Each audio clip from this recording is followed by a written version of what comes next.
Kairali news എക്സ്ക്ലൂസീവായി എന്ന് പുറത്തുവിട്ട വാർത്ത. പാലക്കാട് എലപ്പുള്ളിയിൽ പ്രയാഗ കോളേജിന് എന്ന പേരിൽ വാങ്ങിയ സ്ഥലത്താണ് ബ്രൂവറി കമ്പനി തുടങ്ങുന്നതെന്ന് വി.ഡി. സതീശൻ പറഞ്ഞത് പച്ചക്കള്ളം. പ്രതിപക്ഷ നേതാവിന്റെ ആരോപണമായിരുന്നു കഴിഞ്ഞ ദിവസം.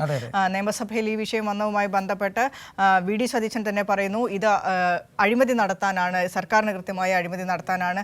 എം.ബി. രാജേഷ് ഇതിന്റെ പ്രയോക്താവായി നിലനിൽക്കുന്നു എന്നാണ് അദ്ദേഹം ഇന്ന് പറഞ്ഞത്. ഇന്നത്തെ പ്രതികരണം ആ രീതിയിലായിരുന്നു. പക്ഷേ കോളേജിനായി വാങ്ങിയ സ്ഥലത്തല്ല ബ്രൂവറി വരുന്നത് എന്ന് പ്രയാഗ കോളേജിന്റെ ചെയർമാൻ തന്നെ കൈരളി ന്യൂസിനോട് വെളിപ്പെടുത്തിയിരിക്കുകയാണ്. ആ റിപ്പോർട്ട് കണ്ടുവരാം. എലപ്പുള്ളി പഞ്ചായത്തിൽ 26 ഏക്കർ ഈ സ്ഥലം മതിൽ കെട്ടിയെടുത്തിട്ടുണ്ട്. നാട്ടുകാരോടും പഞ്ചായത്തിനോട് ഈ കമ്പനി പറയുന്നത് കോളേജ് തുടങ്ങാനാണ്. ഈ സർക്കാരിൻ്റെ കോളേജ് എന്ന് പറയുന്നത് ഇതാണ്, മദ്യനിർമ്മാണ യൂണിറ്റാണ്. കോളേജ് തുടങ്ങാമെന്ന് പറഞ്ഞിട്ടാണ് അവിടെ സ്ഥലം വാങ്ങിച്ചത്. 2 കൊല്ലം മുമ്പ് കമ്പനി പരിപാടി ആരംഭിച്ച 2 കൊല്ലം മുമ്പ് എക്സൈസ് മന്ത്രി ഈ സർക്കാരും ഇവരുമായിട്ട് ഈ കമ്പനിയുമായിട്ടുള്ള ഗൂഢാലോചന ആരംഭിച്ചതാണ്. കേരളത്തിലെ ജനങ്ങളെയാകെ തെറ്റിദ്ധരിപ്പിക്കുന്ന ആരോപണമാണ് പ്രതിപക്ഷ നേതാവ് വി.ഡി. സതീശൻ ഉന്നയിച്ചത്.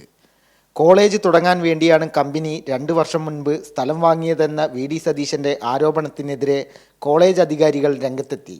പ്രതിപക്ഷ നേതാവിന്റെ വാദം തള്ളുകയും കോളേജിന്റെ സ്ഥലത്തല്ല ബ്രൂവറി വരുന്നതെന്നും പ്രയാഗ കോളേജ് ചെയർമാൻ സന്ദീപ് പറഞ്ഞു. പഞ്ചായത്ത് പ്രസിഡന്റ് ഉൾപ്പെടെയുള്ളവർ അവിടെ വന്ന് തെറ്റിദ്ധരിപ്പിക്കപ്പെട്ടിട്ട് ഈ മതിൽ കിട്ടിയ സ്ഥലത്താണ് ഈ കോളേജ് ബ്രൂവറി വരുന്നതെന്ന് പറയുന്നത് തീർത്തും സത്യവിരുദ്ധമായ കാര്യമാണ്. ആ മതിൽ കിട്ടിയ സ്ഥലം എന്ന് പറയുന്ന സ്ഥലം കോളേജിന്, പ്രയാഗ എന്ന് പറയുന്ന കോളേജിന് 300ഓളം കുട്ടികൾ, അട്ടപ്പാടി എന്ന് വരെയുള്ള കുട്ടികൾ പഠിക്കുന്ന ഒരു സ്ഥാപനമാണ്.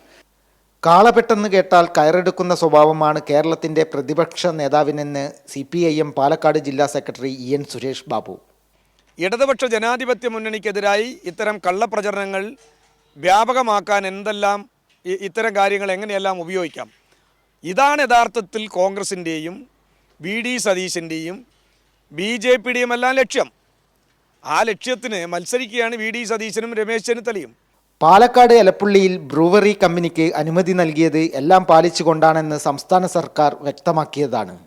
വ്യാജ ആരോപണങ്ങൾ ഉന്നയിച്ചുകൊണ്ട് കേരളത്തിന്റെ വികസനത്തിന് തുരങ്കം വെക്കാൻ വീണ്ടും ശ്രമിച്ചിരിക്കുകയാണ് കേരളത്തിലെ പ്രതിപക്ഷ നേതാവ് വി.ഡി. സതീശനും കോൺഗ്രസും. അതിന് ചുക്കാൻ പിടിച്ചുകൊണ്ടാണ് വലതുപക്ഷ മാധ്യമങ്ങളും BJPയും രംഗത്തെത്തിയിട്ടുള്ളത്.